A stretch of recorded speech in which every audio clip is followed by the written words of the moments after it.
Muppets. And I think, like, the more that I think about this, the more it shows, like, that he's hated himself the whole time. He's always so critical of the other Muppets around him. And you know what? This was a deeper look at Plubis and what's going on in his little brain. It's not good. It's not good. I'm going to go opposite of D on this, and rather than look more, I'm going to look less.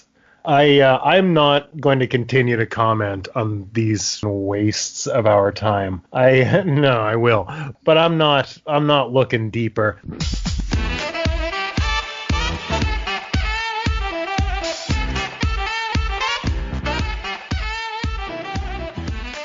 It's SNL, a look back at Saturday Night Live with your hosts, Matt, Dee, and Keith. Brought to you by Lion's Den Audio Theater. Like and subscribe to Lion's Den Audio Theater for more Lion's Den goodness. And here are your hosts, Keith, Dee, and Matt. NBC's Saturday Night, better known as Saturday Night Live, starring Richard Pryor, originally aired on December 13th, 1975. Welcome to Episode 7 of SNL. Tonight we are looking at Episode 7 of Saturday Night Live, or at the time, as it was known, NBC's Saturday Night. Tonight's host of the show is Richard Pryor. Musical guest is Gil Scott Heron, and this is a legendary episode of Saturday Night Live. Welcome again, Matt and Dee. Great to have you back. Welcome back to the podcast. Thank you. Great to be back. All ready to dive into this episode? Yeah. Yeah, I'm ready. A little bit of trivia on this one. This episode was allegedly, broadcast on a delay. I've heard the number ranging from a 5-second delay to a 7-second delay, and it's kind of gone down as in history as being the first of a few to be not totally broadcast live. Flip side of this, director Dave Wilson denies that there was any delay because he said they didn't know how to actually physically do the delay from the control booth. So whether or not it was on a delay or not, who knows? I don't believe that. That sounds that sounds like a lie. Imagine being like, I couldn't figure out how to send an email, so I just didn't. Yeah, I'm not sure how to do my job. Sorry. Maybe. Sorry we interrupted. But I know good. That sounds like horse shit. There was definitely a delay. I would lean on the delay, but I love the thought of the guys in the booth saying, yeah, delay, and they're just not even bothering. Yeah, okay, I would jive with that too. But I don't think that guy does not know how to do his job all of a sudden. They flick a light switch that they stuck a piece of tape that said delay on the switch and it turned on. This episode has a lot of individuals who worked regularly with Richard Pryor involved. He brought in his people with him. I'm going to make my bio of Richard Pryor very short because I think he's somebody that everyone should look into, and hopefully if you haven't looked into Richard Pryor, maybe we can give you a little nudge in doing so. Pryor is considered by many to be sort of the Jackie Robinson of stand-up comedy. That might be an oversimplification, but there were a lot of color barriers that were kicked down by Pryor. And the second part I'll say about Mr. Pryor is any list of the top comedians of the 20th century or top comedians of all time or whatever that doesn't have Pryor in the top, I say 2, but I'd be willing to say top 3. It's not worth the paper it's written on. Pryor is among the greatest that we've ever seen. I think Richard Pryor changed stand-up comedy, and I think we still see his influence all over every comedian, not just black comics, white comics, all comics.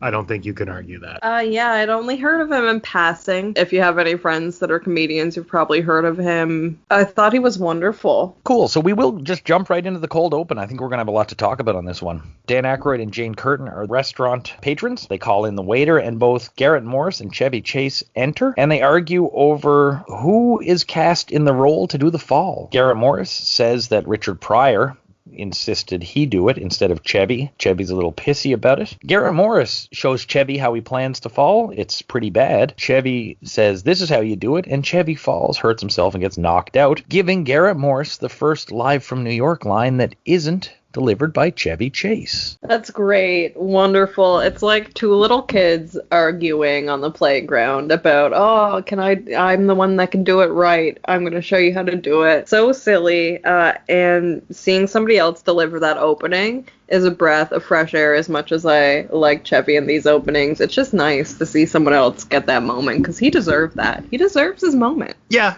I mean, it's like my biggest laugh in the sketch was still Chevy Chase. Chevy's fall here was next level good.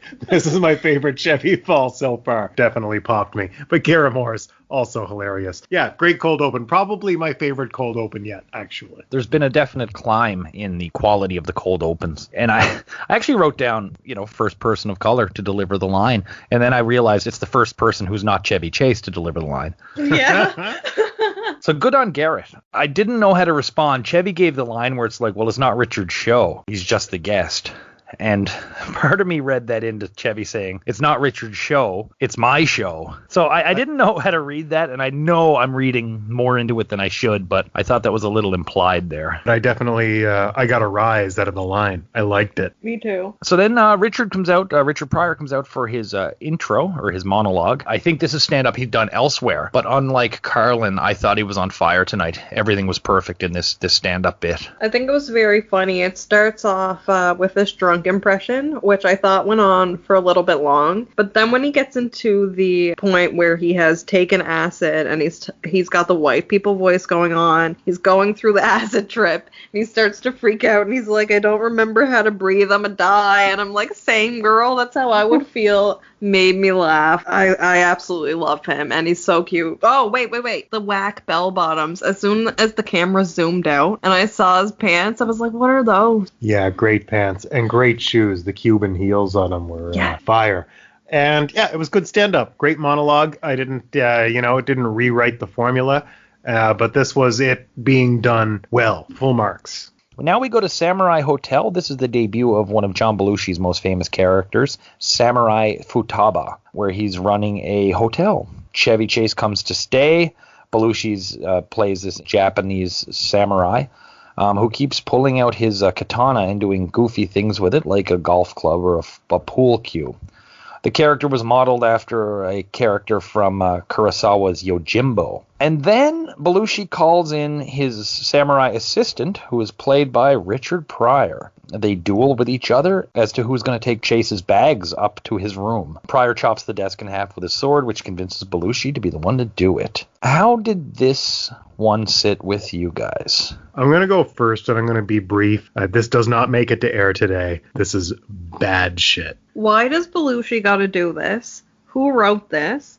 I don't like this, and I don't like how Belushi is starting to, make me uncomfortable. It seems like his jokes are, based on being super edgy. Racist, gibberish, white, drivel. I did not like it. And Pryor, how dare you for participating in this? Because it's so easy to be like, oh, white drivel, and it's like, but you participated in this with your position on the show in this episode and kind of pushing the envelope. Why would you push it here? I just don't understand. Why are you making fun of other cultures? That's an excellent point. How dare Richard Pryor go out there and make racist jokes against Asian people? So the skit was written by Tom Schiller, based on a character Belushi did. Pryor really wanted the skit to happen. Shitty decisions across the board from people who have no respect for Asians. Being black isn't a pass to make fun of other cultures. If you want to say the N-word, for those of you who are fragile about that, who are black, you can say that, but you can't go in on another culture like that. It's so gross and so inappropriate. This whole episode, and probably a lot to do with the fact Pryor is the host, but this whole episode deals with race in a very progressive way through satire and humor. This is not meshing with that at all. No, it's so frustrating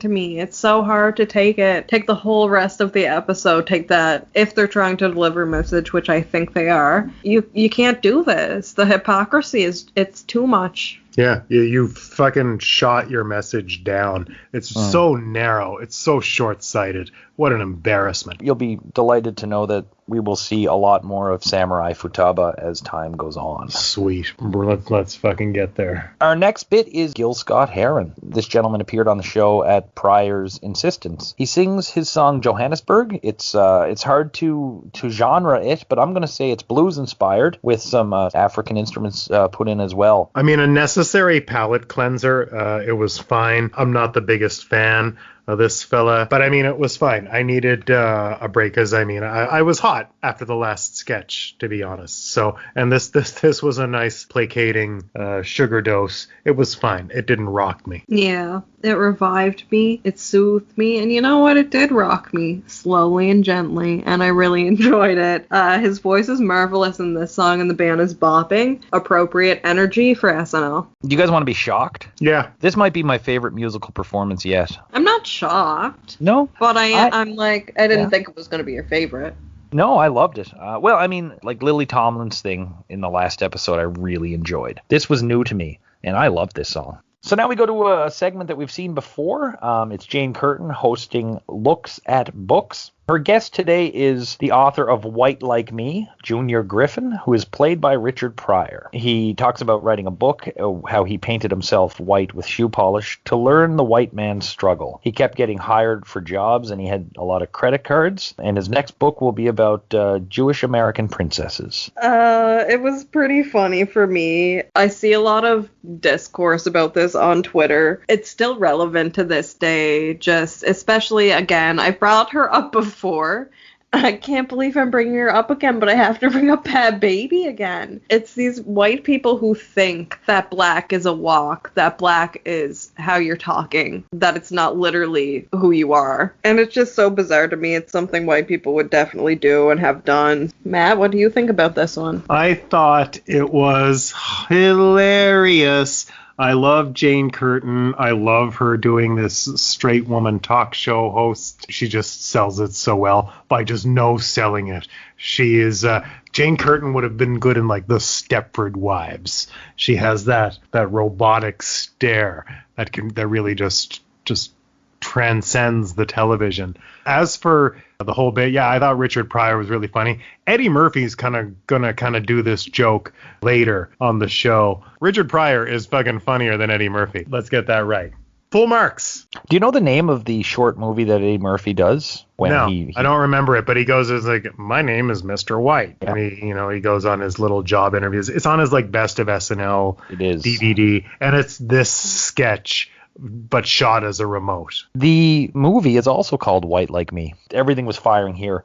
Brilliantly written, brilliantly performed, very topical, but still today applicable and relevant. And then next we have the New Dad rerun. One of the reasons I think a lot of these commercials are popping up again is ratings are a hit. And people are seeing Saturday Night Live for the first time. So these are easy, fun things to stick in there again. I think that's part of the reason for... Yeah, this one made me laugh. Matt didn't remember it, and I know that he watched it. And he laughed at it this time, but didn't laugh at it the first time. So I don't know what that was about, but I laughed both times. I don't know what it's about either. Next up, it's a police lineup with Neil Levy, dressed as a Boy Scout. Levy was a production assistant and a cousin to Lorne Michaels, who kind of rose through the ranks of Saturday Night Live over the years. John Belushi is a doctor. Chevy Chase is a businessman. And Richard Pryor is a guy in a black jacket. Through voiceover, Dan Aykroyd asks Gilda Radner who it was that mugged her. She says it's the man in the handcuffs. They sent Richard Pryor into the police lineup wearing handcuffs. I thought it was lazy. Lazy for me. Our next one is Racist Word Association. It features Chevy Chase and Richard Pryor. Pryor's a job applicant and Chevy Chase is the HR rep. The interview went well, but before giving Pryor the job, they have to do some word association exercises. Chase uses one word and Pryor repeats it, and it sort of peaks with the N-word being used. This is one of the most famous sketches to ever appear on Saturday Night Live. Oh my god, I thought it was so funny. Yeah, there are some words in this that I would personally say, but I'm not going to say them on the podcast. I thought it was so funny. The slurs that were used against the white person were like so nothing, like in comparison to what Chevy was saying. And the two of them together, really funny. And just the longer it went on, the funnier it was. When it comes to the N-word being said, you can pull off a joke like this, like, and have somebody say words that kind of push the boundaries and have it still be funny. I think that this could still air today, but if it doesn't, it's because white people are worried that it's going to bring the ratings down. I think Larry David has said the N-word on television this century. Yes, and he it was has, hilarious. But I don't think it's the same as saying it on like a live TV kind of setting. And despite the year, does it have anything to do with the year? I don't know. There is. You're talking about the episode of Curb with the Crazy Eyes Killer? Yeah, I remember that. Yeah. Yeah, I mean, HBO gives a little bit of leeway in some ways. They care less, I think, about censorship, I suppose. There's a lot of ways to do things right. This is not the same as making fun of Asians. Like, the people were included in the joke here. Like, he was included in the joke here. I think this is how you do racial satire properly. Yes, honey. I thought it was funny. Of course I think it's funny. It was funny. I don't have anything insightful to say about it. I thought Chevy Chase was funny. I thought Richard Pryor was funny. I thought the jokes were funny. It works as a comedy sketch. This was funny. And it was edgy, which is what I wanted of Saturday Night Live. So, yep. Just on those very, I judge it like I judge every other sketch. Yeah, it doesn't have to be deep. This was just funny. This was just an edgy SNL sketch with a good host integration. Chevy Chase doing his job as the star. Thumbs up. I gotta go look at the comments about it after this because I need to know if people are deep in their feelings where they shouldn't be. You're looking at internet comments. I want to. And you want to know if people are deep in their feelings in the internet comments? Of course they are. But sometimes you're like surprised by the way that people respond to things. This sketch from the time it aired, well, actually from the time before it aired until today, is debated by people on all sides of the political spectrum and people of all colors, whether it was appropriate or not. I don't want anything to do with that. No, I'm not going down that rabbit hole. I started to, and I had to pull back. And on a lot of lists I've looked at, this one always ranks towards the top on the best SNL skit of all time. The Rolling Stone list I'm using has this as number 10. Coming up next, we have another installment of Pong featuring Al Franken. And Keith, who is the other Pong player? Tom Davis. Tom Davis and Al Franken, and another Pong sketch that wastes my goddamn time. I hate these sketches.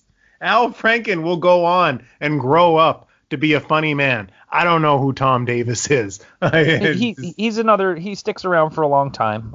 And he's Franken's writing partner. These are a thorn in my side. I'd rather, at least I'm done. I don't want to say anything else. It wasn't funny to me. I mean, I have it circled. His score started off as 7-0 or 6-0, like something that high is where it actually started off. And it's just like, where can you go from here? Like, are they going to flip it around? Guess what? No. It didn't work for me. This was the worst of the Pongs. I didn't find it particularly funny, although the scoring was more to my tune, but yeah, this didn't work. I think they state a reason like, oh, something was wrong with my side at the end, so that made me kind of go, oh, that makes sense, but it still wasn't funny. If that's the case, though, it totally undermines the whole sketch. You know what I mean? If his buttons were wrong. So, this didn't... And he just didn't say anything? Like, I don't know. If my buttons weren't working, like, even if the conversation was deep and important, I'd be like, wait a minute. Yeah. My buttons aren't working. The next sketch is a family dinner. The sketch is called Black Family Takeover. Dan Aykroyd and Jane Curtin are the parents of John Belushi and Gilda Radner. And Aykroyd is ranting at the table about all the black people that are moving into his area and getting jobs at his place of business. Radner and then Belushi leave the room, and they return as African Americans, played by Annazette Chase and Richard Pryor. Then Curtin gets up and leaves and comes back as actor Cathy McKee. Aykroyd ends the sketch by asking for the son to serve the grits. I enjoyed this one. It cut to the point. Yeah, me too. I thought this was pretty funny. I thought this one really played with my expectations. I was like, is he going to notice? Is all of a sudden, is he going to burst out at the end? Or is there going to be like a payoff? So this one I really liked because I was never really sure what was coming. I didn't know what the punchline was going to be. So that made it a little extra entertaining for me. Who were all these extras, Keith? Like who are these people that came out? Do you know? Absolutely, yeah. Annazette Chase was the replacement for Gilda Radner, and Cathy McKee who was Richard Pryor's girlfriend. She was the Jane Curtin replacement. Cool. But no, I did enjoy the sketch, and sometimes I don't like saying this because I feel like I try to approach these episodes with as fresh a take as possible. But sometimes, I just can't help it. Maybe that's okay. But anyway, it really felt like a classic SNL humor. And I don't like, you know what I mean when I say I don't like describing it as classic SNL humor because we're on like episode 7. But it still feels like that to me. At first I was so confused as to what was going on. I was like, why is he saying all this if he has like 2 black adopted kids? Like when they first came in the room, I just thought the white kids were like out of the room. And then I thought the joke was that, oh, he's treating his like adopted black kids like they're worth less than the other ones because his attitude when they come on the screen is more negative than it is when the 2 white kids are on the screen. But then I realized that the whole family was being replaced with black people, and that was really silly. That was good. I liked it. The racial aggressor is the moron, which is sort of the secret as to why All in the Family worked when All in the Family worked. Small bit at the end, when Aykroyd says pass the grits, is grits not traditionally what they used to call black soul food? It's classified as soul food, the descendant of slave meals and poverty dishes made up of what could be grown or scraped up.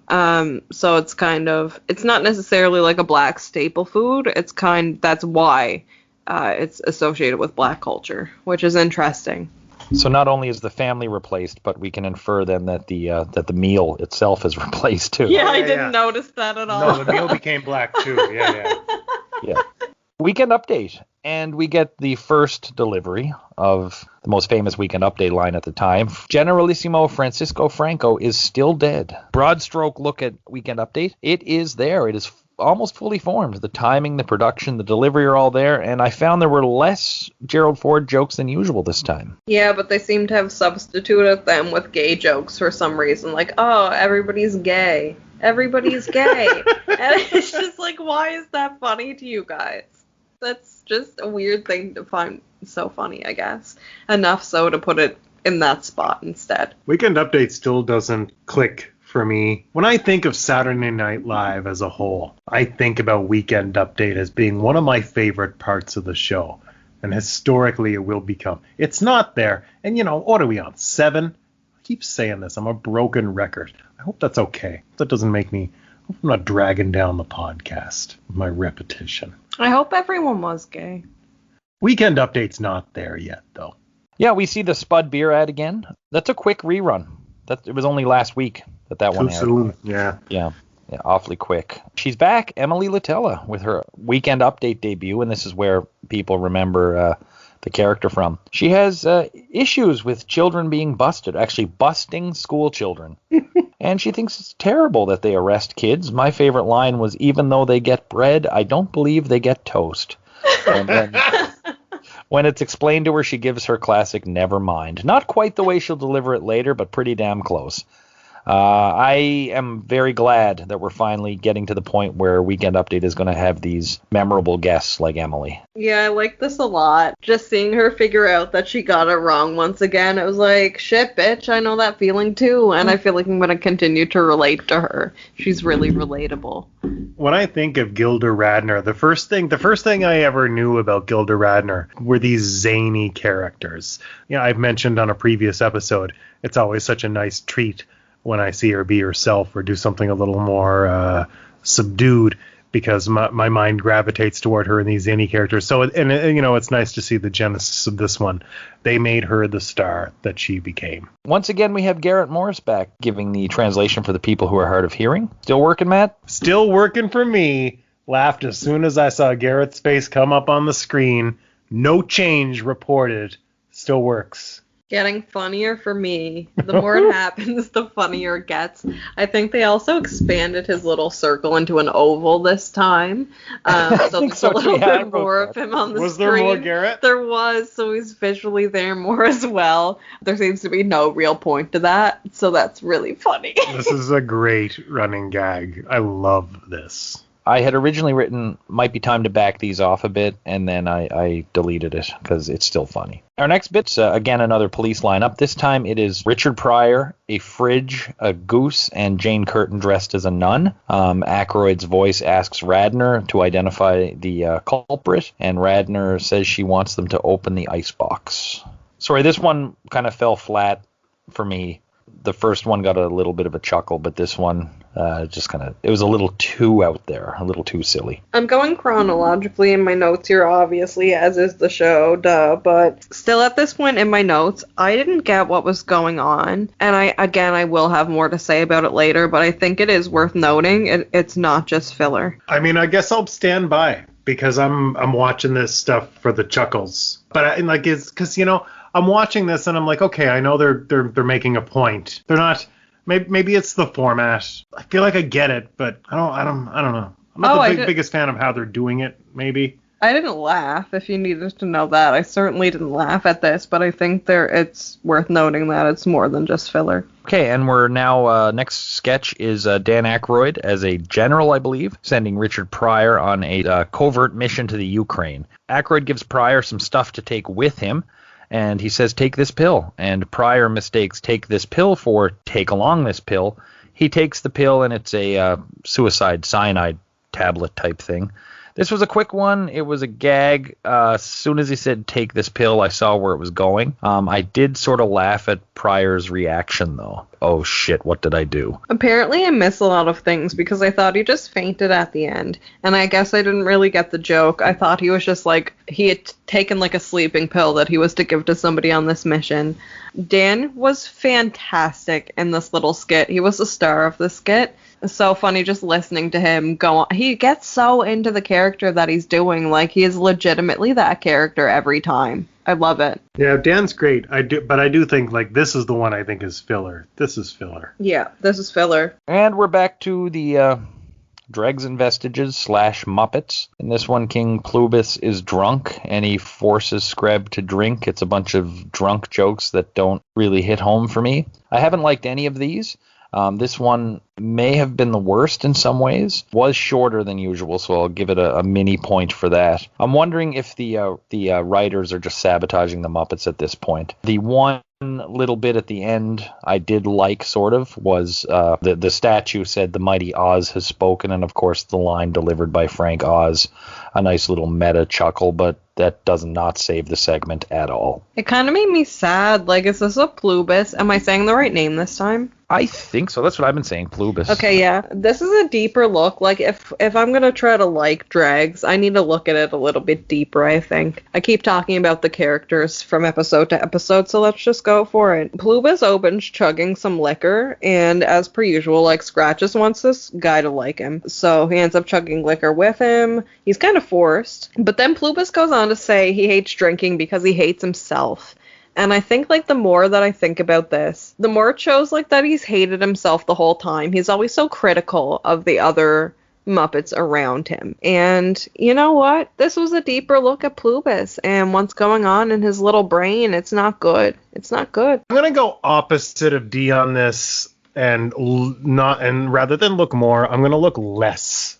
I'm not going to continue to comment on these fucking wastes of our time. I will, but I'm not looking deeper. These aren't funny. We've already established that they're not entirely in the control of Jim Henson, but nor are they entirely in control of the writers. This is bad television.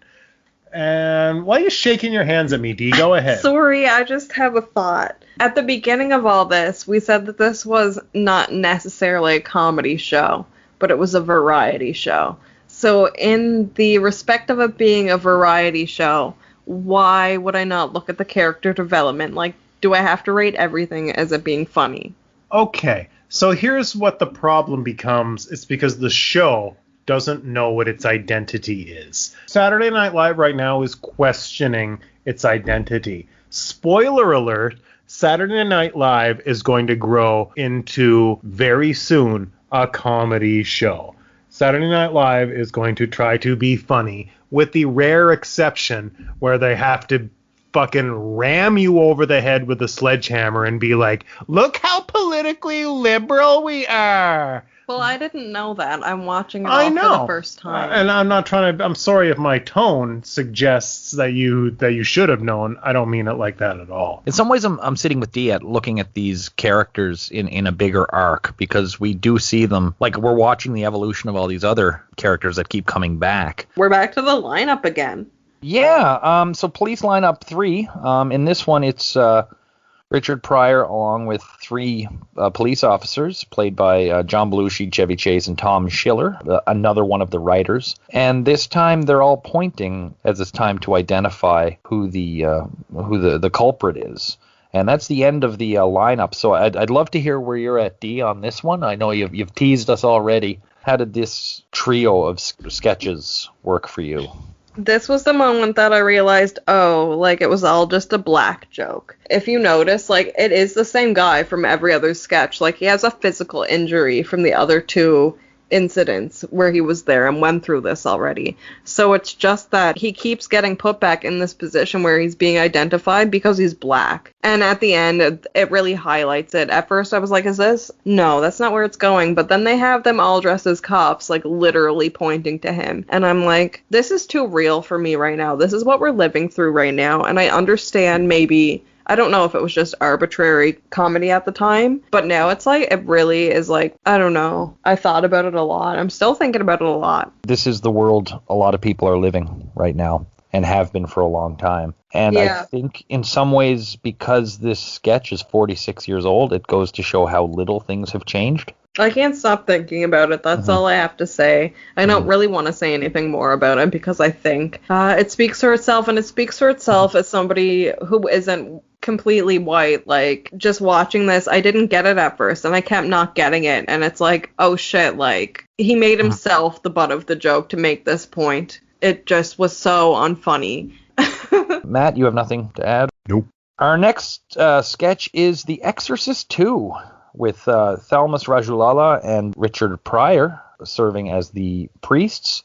They are called by Jane Curtin because her daughter, is played by Lorraine Newman, is possessed by the devil. The priests go into her room. The bed is jumping. The room is snowing. The cupboards are opening and closing. They have a back and forth, which is not that dissimilar from the actual Exorcist, until the young girl starts insulting their mothers. And then the shit hits the fan. Newman herself sort of switches back and forth between mouthing Chevy Chase's voice as the demon and her own version of a Shirley Temple little girl voice. I love The Exorcist. It's one of my favorite movies of all time. So I had very mixed feelings about this. First of all, if I'm not mistaken, the crowd popped for the production effects. Keith, is that correct? I know I did. I lost my mind at the production effects. The crowd popped when they walked into the room after they went upstairs. The crowd was like, whoa, and there was a round of applause for all the bed shaking and the snow and all the wind. Well, when you think that 6 weeks ago they couldn't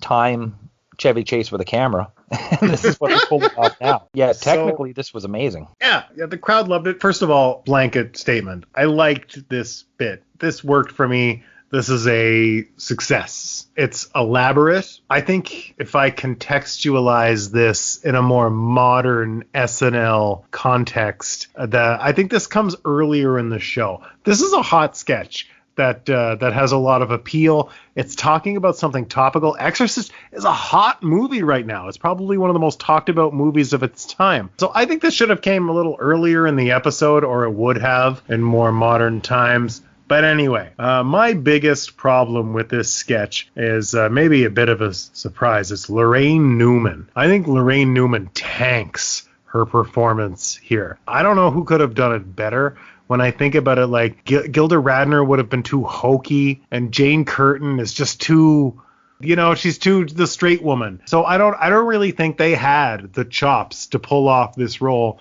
from their pool of actresses. And I think Lorraine Newman ruined this sketch, which could have been good, really, really good. My least favorite thing I've ever seen her do, probably the least favorite thing I will ever see her do. I loved The Exorcist. I wanted to love the sketch. Everybody's great except Lorraine Newman. Lorraine Newman ruins this sketch. What a weird thing. I'm surprised I find myself saying this. It also went on a little bit long for me. It felt a little bit dragged out to me. Maybe it's because they wanted to make use of such a cool set and having all those effects timed. I thought Lorraine Newman was stellar in this. I thought this was the best we've seen of her. I was blown away by her performance in this. The miming with the voice. There was one glitch there. It was Chevy's fuck up, not hers. Yeah, I thought she was fantastic in this. I loved this sketch. Crazy, right? Yeah, it's interesting. I liked her switching back and forth and thoroughly enjoyed this. Yeah, I guess we just disagree on this one because I really think the jokes were there this time. Usually my criticism is that, you know what, the performances were great, but the jokes weren't there.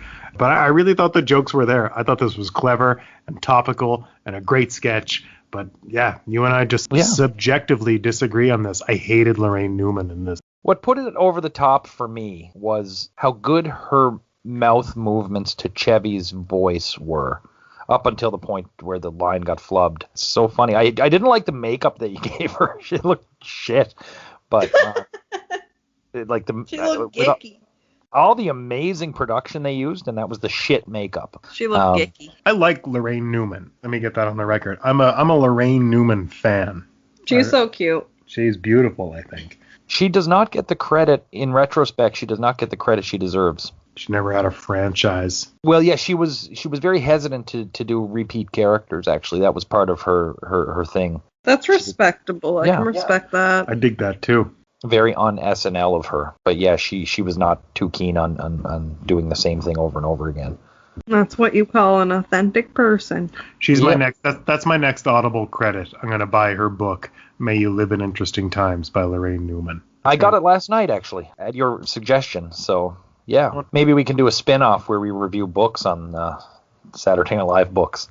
Because there's a ton of them, my friend. Holy jumpins. Yeah, I've just started Live from New York. Once I'm finished with it, then I got Lorraine Newman's, and then I'm going to come looking for a recommendation on what's number 3. So our next bit is a Albert Brooks movie. Albert Brooks is homesick in bed, but he's playing with his remote control Zoom. He telephones his doctor, who says he's just working too hard and will soon die if he doesn't slow down. I don't know who the picture is, but the voice is definitely Harry Shearer using his kind of his Principal Skinner voice.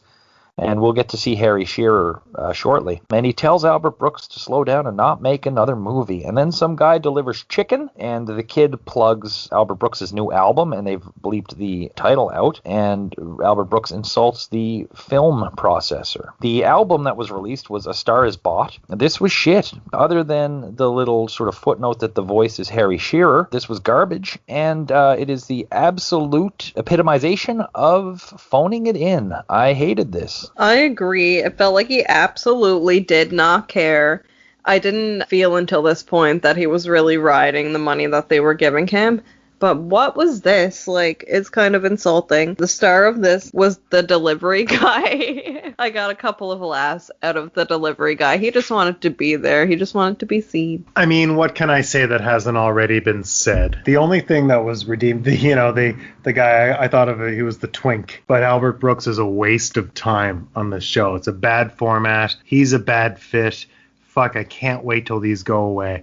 I really don't have anything original to say about them at this point. And he doesn't have anything original to say about them either. I wish I get fucking his money for also being unoriginal. So the next bit is a Richard Pryor, what starts out as a stand-up bit, but is quickly interrupted by Tom Schiller, who interrupts that there was a second shooter on the grassy knoll, and then Schiller himself is shot. This was silly to me, and I know that the joke is that another comedian who became a very important activist, Dick Gregory, was big on the second shooter theory at the time, and Pryor makes the joke that this guy must be sort of mixing him up with Dick Gregory. This was just, this wasn't any good to me. This wasn't fun. Nah, stupid conspiracy humor, topical, like this is like a meme today. I didn't care about this, not even a little bit. Pryor throws it to his ex-wife, Shelley Pryor, and she does a sort of poem song about carousel horses, and it's an allegory for racial harmony. This is not Saturday Night Live fodder. Shelley Pryor is absolutely there because of who her ex-husband is, but I really enjoyed this. This was a nice little poem, and I thought that this could have been maybe circulated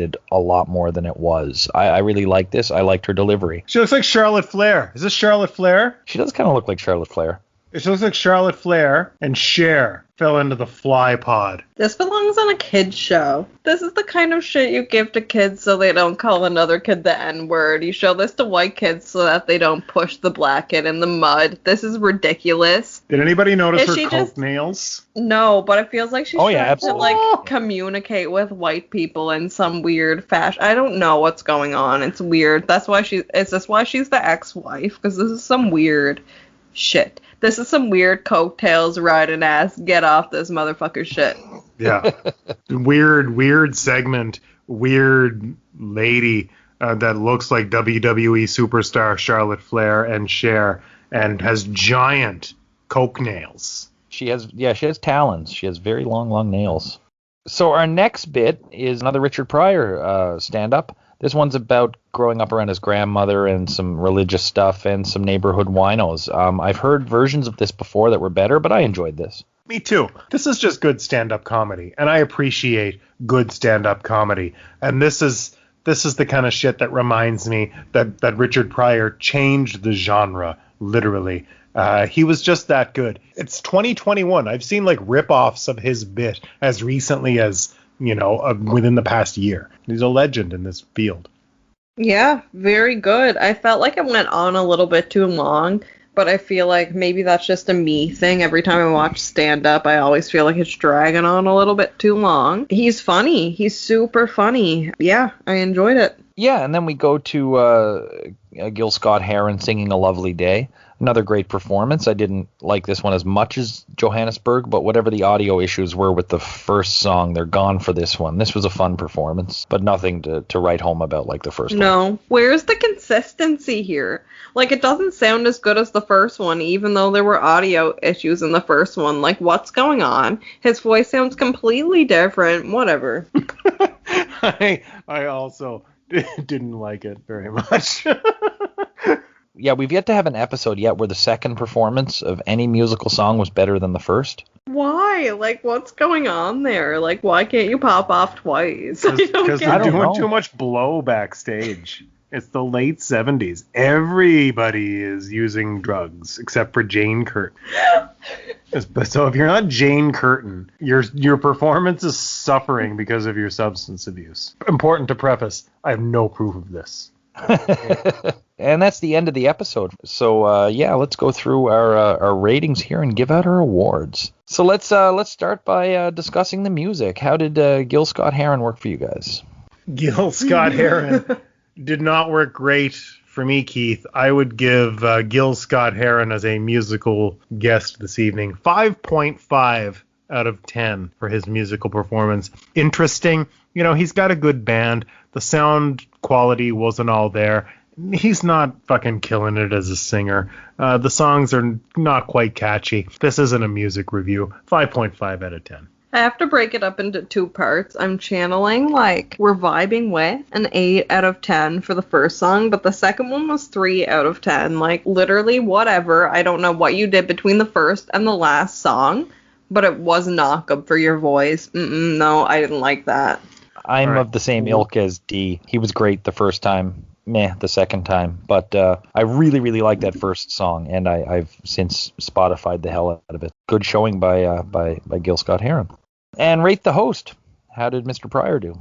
I would give Richard Pryor for his performance tonight 7 out of 10. I really think that he did a good job with the sketches. That was obviously a lot that he brought to the table when he came to this episode. I really think, and in the interest of full disclosure, that his fucking hypocrisy with the Japanese sketch with Belushi really taints the experience for me a fair deal. Yeah, Richard Pryor for me as a host, it was a 6 out of 10. It would have been higher, but just the hypocrisy and the sketch he did, just the racism, it's not for me. Don't like it. And it's really unfortunate because I wanted to be able to score him higher. I always want to be able to score things higher, and it's just like, why did you have to do this? Isn't it disappointing that when we came in, because I came into this thinking that this is going to be like a cool progressive episode of television, and then he agreed to do something so fucking backward that it really just ruined the whole thing. I know. Yeah, so the progressiveness that was there. It's over. It's been ripped away. It's gone. Yeah.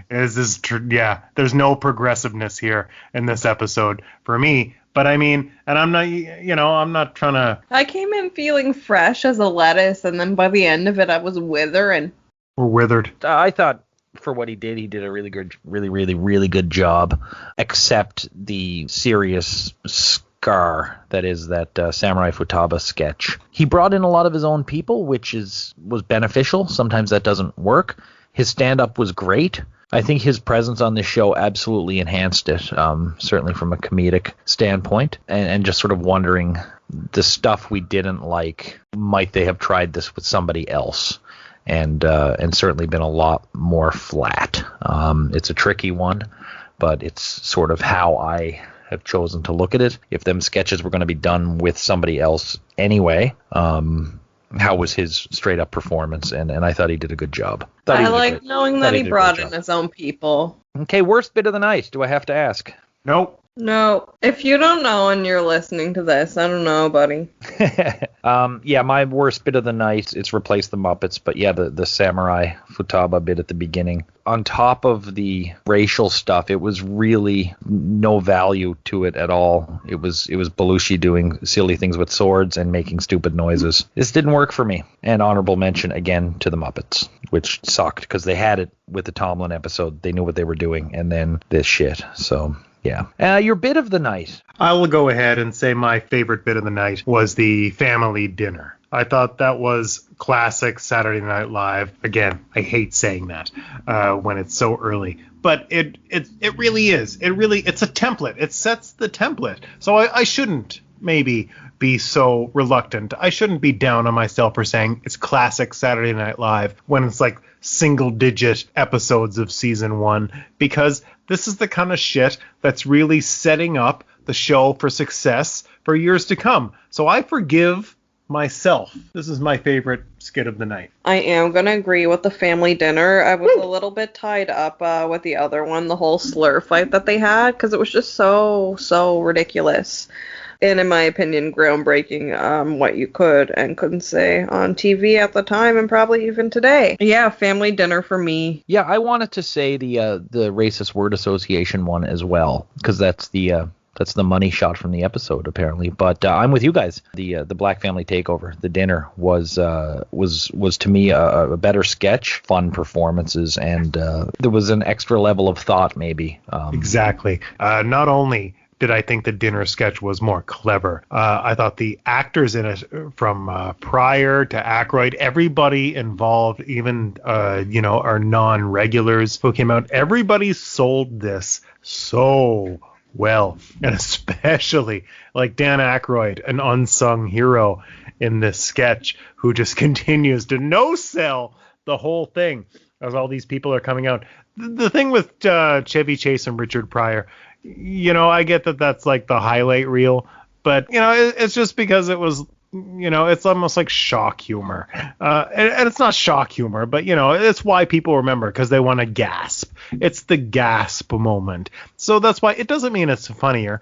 And to Dee's point before, Dee was like, is this, should I be thinking about this show as funny yes or funny no?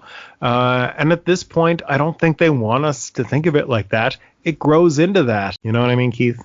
Absolutely. The other thing too, I mean, my opinion is slightly tempered by the fact that I've seen the word association sketch many times. The family dinner sketch I've only seen. This might have only been the second or third time I've ever seen it. So, it's new. I preferred that one, partially for that reason. And your star of the night, your comic star of the night. It has to be Richard Pryor. He carried the episode. Richard Pryor is this episode. Everybody else is a bit player to him on this go-around. I'm going to have to give it to Richard Pryor, and I feel hesitant to do so just because of just that horrible, gross misstep that he had in Judgment. I don't know. Not to defend that sketch at all, but I mean, he was this episode. He was in almost everything. He was in almost everything. He carried the whole thing. And this is a monumental episode, not just because they're tackling race relations on national television, but I mean, he was just everywhere in this, and I think you clearly enjoyed it. Yeah, I have to agree with that, so I'm going to give it to Richard Pryor as well. And sometimes for these ratings at the end, it's the whole of the episode. It's sadly nobody has batted 1,000 yet. Not to at all forgive that sketch at all, but yeah. Sure. Oh yeah. As I've stated before, I'm sticking with the not ready for primetime players as much as I possibly can for this one. And everyone was pretty even across the board. So I had to go into individual sketches and say who did the best in these sketches. And Matt, you're going to kill me, but Lorraine Newman won this one for me. We just do not agree on this particular one. So Annazette Chase, she was in a bunch of films in the 60s through the 80s. She has no credits beyond the early 80s, and I couldn't find much more. I only did a cursory look, but I couldn't find a heck of a lot else beyond the 80s. Cathy McKee went on to do a number of things in her life, especially in and around like the California, Arizona area. She became a casting director, an author, a talk show host, and she's been a busy lady. Thalmus Rasulala appeared in a lot of things prior to and after this appearance. I know he did a Star Trek Next Generation, I believe. It might have been Deep Space Nine appearance, and sadly he passed away in 1991. Gil Scott Heron was a politically active and popular performer. He was extremely influential, as I've said before, and he passed away in 2011, and none of them folks returned to Saturday Night Live. Despite its obvious detractions, the show itself, structurally and for most writing, it's peaking now. Things are falling into place. We can see where it's at. I thought Richard Pryor was fantastic. Gil Scott Heron was great.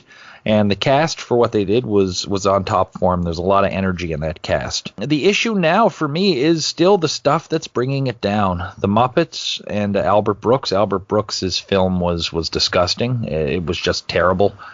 I saw no benefit to the film whatsoever. And I was thinking I could probably handle one or two of these things per episode, but I can't do much more of having them both. Ideally, they'll both go. A lot of things in this episode were about race, and from my standpoint, it was handled everywhere from brilliantly to terribly. And I really wonder if this was released today, if this made the light of day today, what people would think about it. I certainly don't think a lot of it would make air. And sadly, I didn't see any B's in this episode, which was upsetting. All things considered, based on how things have been going, I scored this an 8 out of 10.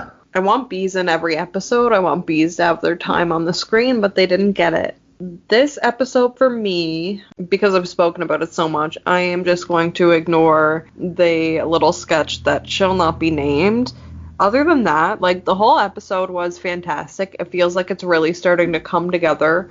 There's a flow and an energy to the whole episode, and for me, it was a 7.5. I think there was a few things that let the episode down a bit, and that only goes as far as my personal rating, obviously, and which is completely subjective.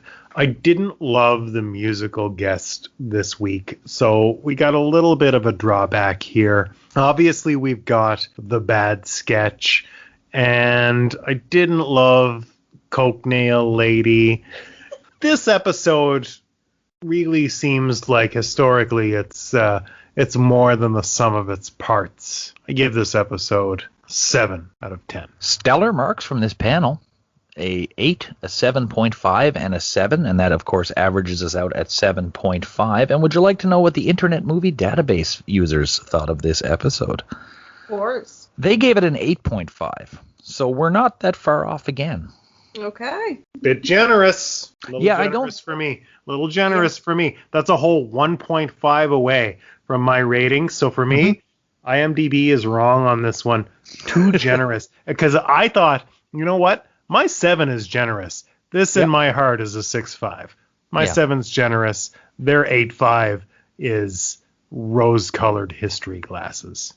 But I mean, you've been further off. Not off like it's a competition. I think the IMDb is typically generous. But you've been much farther from the mark that they set in other episodes. So it's interesting. I'm glad we're all in the same ballpark, though, the three of us. Yeah, me too. So there was a lot of great discussion on this episode over a lot of different things, and I'm very glad we were all here to talk about it, Matt and Dee. It was dope. Loved it. Loved doing this. Can't wait for the next one. And speaking of our next one, we'll be back in about a week's time with episode 8 featuring the return of Candice Bergen. How do you guys feel about Candice Bergen coming back for another round? I'm excited. Is this a Christmas episode? It is a Christmas episode, yes. Oh, our first Christmas episode. D is pulling the most egregious face. It's not Christmas time. It's not Christmas time. It's hard to watch a Christmas episode when it's not Christmas time. But I have a note about that we'll talk about next time. So things certainly got heated in our discussion today, and that's to be expected when you are sitting so close to the hobs of SNL. We'll see you next time.